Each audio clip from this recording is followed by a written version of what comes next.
Phil, I want to ask you about the Interurban. Tell me about that. That Interurban tract we farmed right east of the Interurban tract. That's where we live. But we farmed clear out to the hard road. And his daughter, Mr. Lickaback, his daughter come driving up there one time when the Interurban was running, and he was out in the yard waving at her to stop, and she was watching him and drove right out in front of that Interurban and killed her. And she was just got married. I don't know how long, about 6 months or so, maybe a little longer than that. She married a guy there in Heyworth, and I can't think of his name now. And she got killed right there. What a tragedy. And she was about ready to have a baby. Oh my. Well, Phil, tell me, when you lived in Heyworth, I want you to tell about the watermelons that you grew on your patio, the concrete patio. Well, I grew several of them. Now tell me how you did it. Well, what happened? I don't know what. I dropped a seed one time down a crack on that patio. And I went out there and there it was coming up. I left it grow and I took care of it. And by gosh, I watered and I put Miracle-Gro on it once in a while. And that's how I come to grow watermelons on that patio. And you did it for many years. Yes, we did. And you shared those watermelon with the town hall and with the preacher and a lot of people, didn't you? Yeah, shared them with a lot. By gosh, they never went to waste. No, they didn't. But one girl, she lived by herself, and I always took her down some, and she always wanted me to come in. I said, no, I ain't coming in, because by God, there too many people around here sees me, and I don't want to be talked about, and I ain't coming in your house. And that was, I know her name, and I can't think of it now.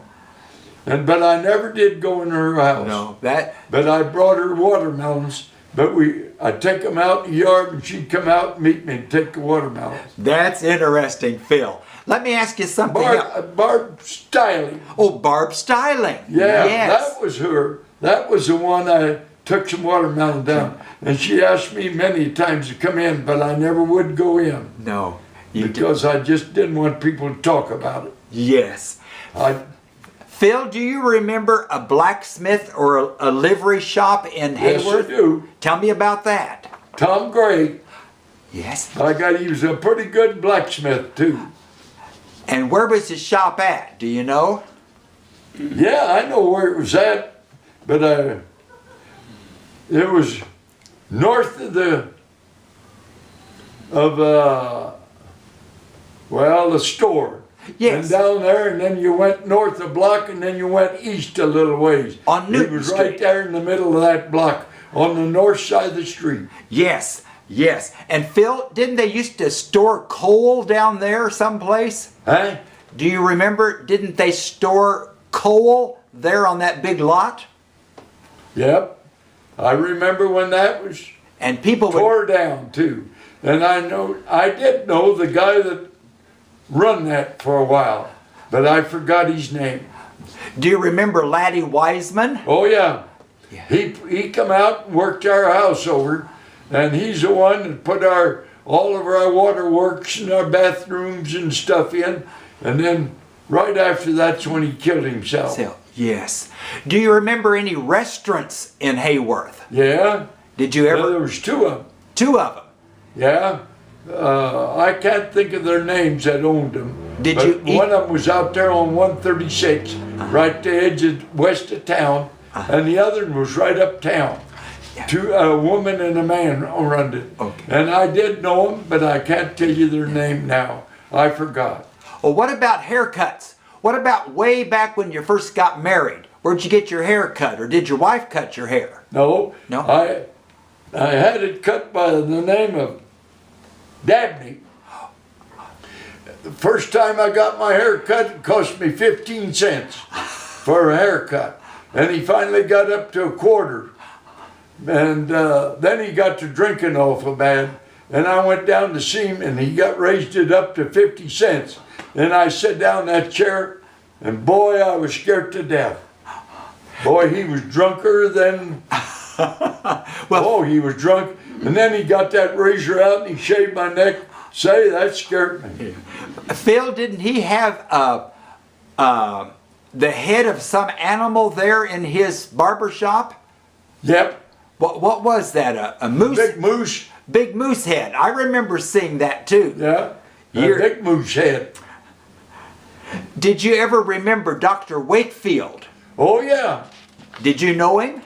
That's brought our first baby to. Oh, he delivered your first baby. Okay. Did he come out in a buggy? Horse and buggy. Horse and buggy. I've heard that he traveled all over the area. Yes, he sure did. And it drove them horses after night. One time he went, well, her sister, by gosh, they lived over close to Waynesville. And he drove from Heyworth, putting her to Waynesville with a horse and buggy way after night. And he kept a couple of horse blankets in his buggy. And when he stopped, he always covered them horses up, especially of a night. He was a thoughtful doctor, wasn't he? Yes, he was. A good doctor. Phil, did you get to go to school very much? No, I never went to school, hardly any. Hardly any? Dad moved up in Wisconsin when I was a little boy, and we lived up there, and the weather was so bad and that I didn't get to go to school, and he couldn't make a living, hardly. Dad couldn't, and he wouldn't stay in Illinois. No, he wanted everything for himself. And then he wanted, when I was 10 years old, he made me go to timber with him, and we cut saw logs and stuff like that. Well, I'll tell you, you sure done all right in your life for the little bit of education you had. She's the one. Oh, she's the one. Yes, she took care of everything.